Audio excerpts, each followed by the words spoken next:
L'intervention débute toujours par un moment où est-ce que je vais jaser personnellement avec le patient pour voir quelles sont ses questions, ses appréhensions, répondre à toutes les questions avant de pouvoir procéder et surtout créer un lien humain avec le patient avant de commencer même à le geler.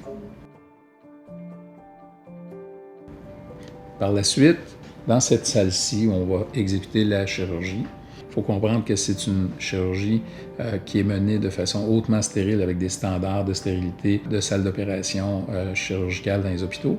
Une fois que la chirurgie est terminée, généralement, on va déplacer le patient dans une petite salle de repos avec une télévision, avec une lumière tamisée.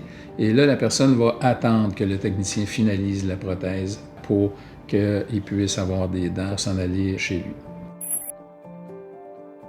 Alors, chez Gérard Martineau, il y a deux personnes qui vont s'occuper de la pose d'implants. D'abord, moi personnellement, pour les cas plus majeurs, les cas plus lourds, les plus complexes.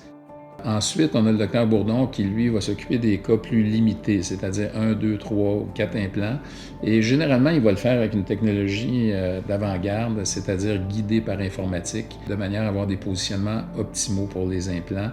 Quand on travaille dans l'implant unitaire, ça demande une précision vraiment à toute épreuve. Et donc, pour pouvoir gérer cette précision-là, l'ordinateur va être véritablement un atout.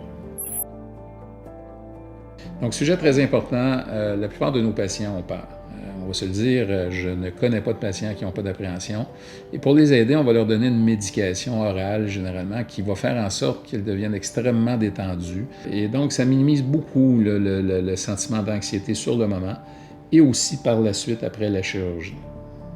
Suite à la chirurgie, les souffrances sont quand même assez tolérables et la plupart du temps, si le dossier médical du patient le permet, on va tout simplement suggérer de l'Advil et même dans certains cas du Tylenol pour gérer cette douleur, sensibilité.